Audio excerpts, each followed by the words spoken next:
magazine ran a story about, suggesting certain Canadian universities are turning too Asian.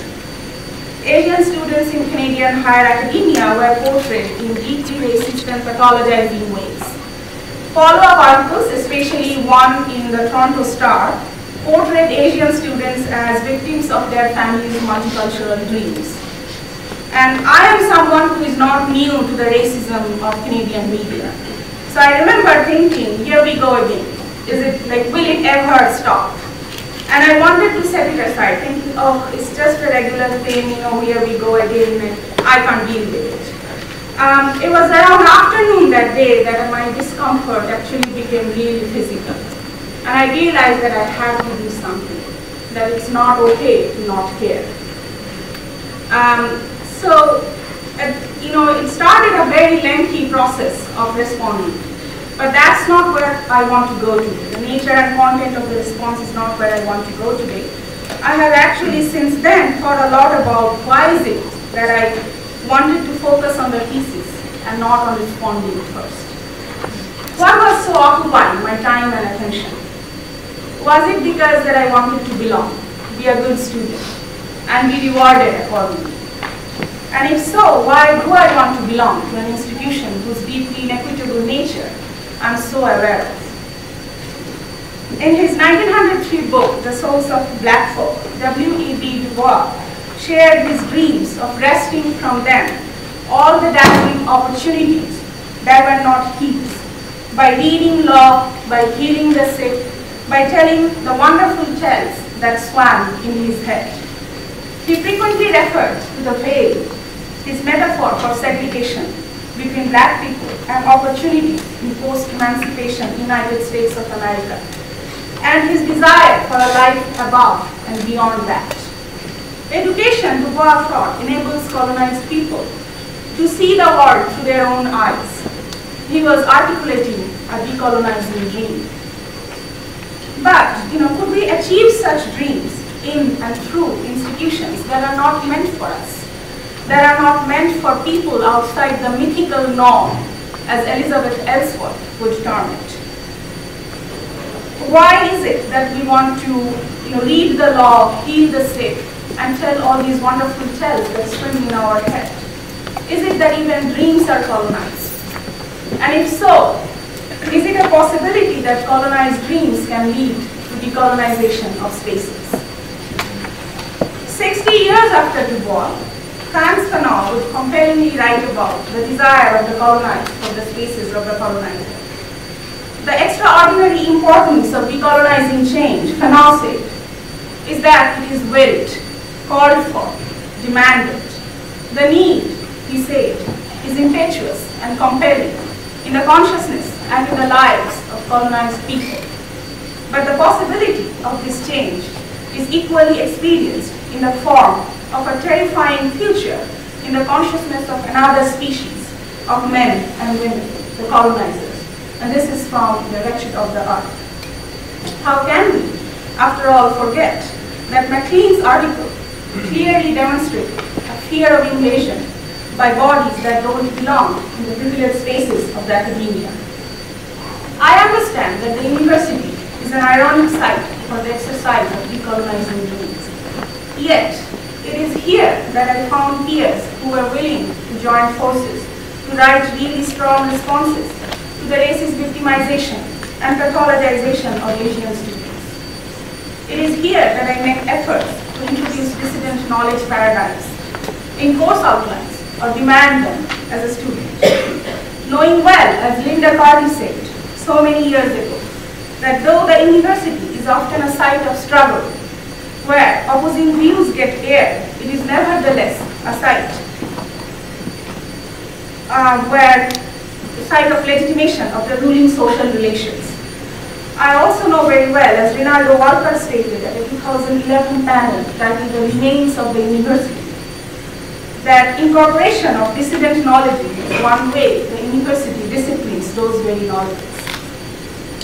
Angela Smith, Nandita Sharma, Cynthia Wright, Julia Sudbury, Himani Banerjee, Shireen Razak, and today I am particularly thinking of the recently deceased Roxana Ng, all spoke about it. and many shared their experience. And yet many of them worked and continue to work from within the university. The university, as I personally understand, is a complex and contradictory space.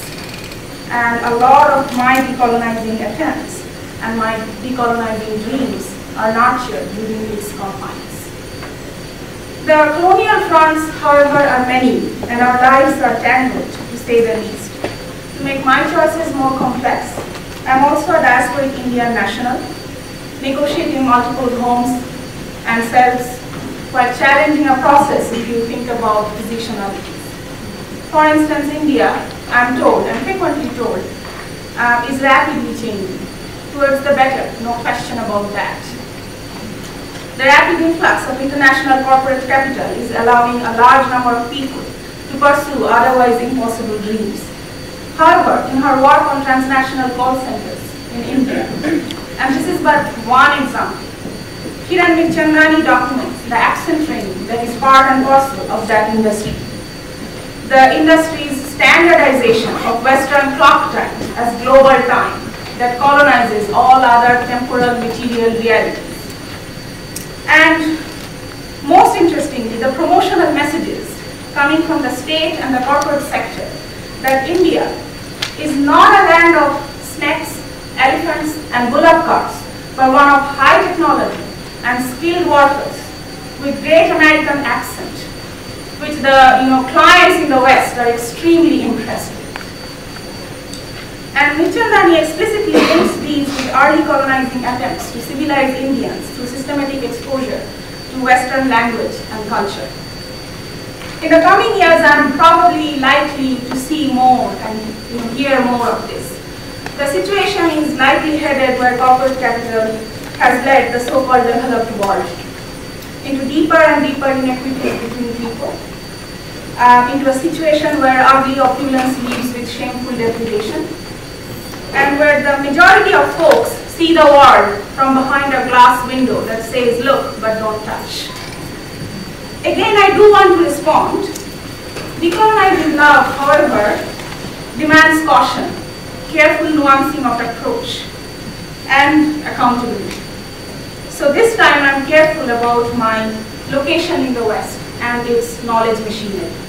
Careful as someone who benefits from the West standard of living that is beyond the reach of many in my Indian life, and yet who wants to critically engage because she cares. Finally, I'm also an immigrant who lives in a colonized land where indigenous communities have been leading prolonged struggles for decolonization. My stance in this regard has been to educate myself first. Educate and question and learn from peers who are active in and knowledgeable about indigenous sovereignty movements.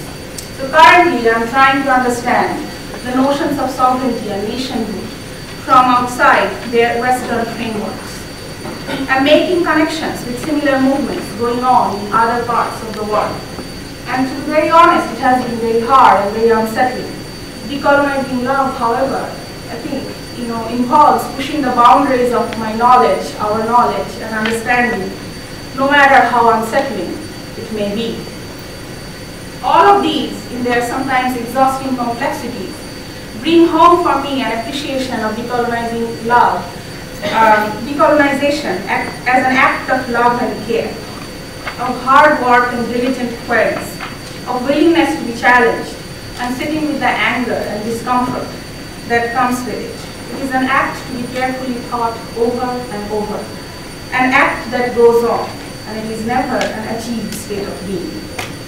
As someone dealing with the feeling of being pulled in many directions, as someone with a humbling awareness of the task, the nature and the magnitude of the task at hand, I also acknowledge the limits of my being.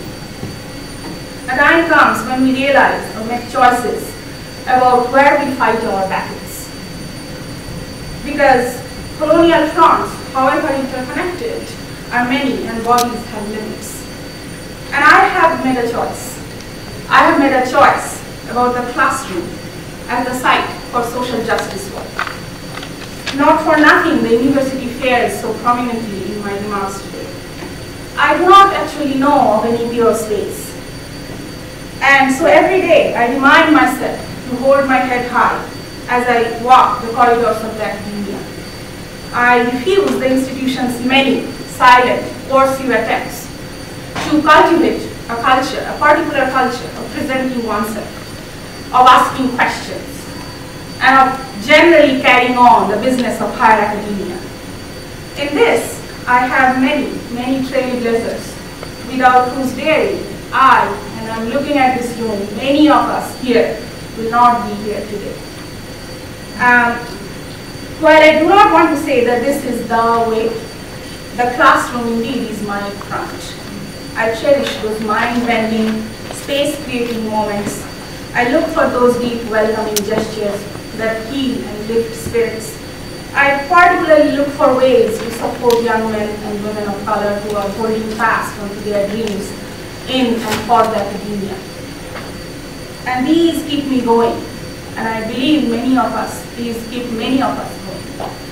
And so before I end, I want to make clear, I actually should make clear, that what I share today is not a message of just hanging in there.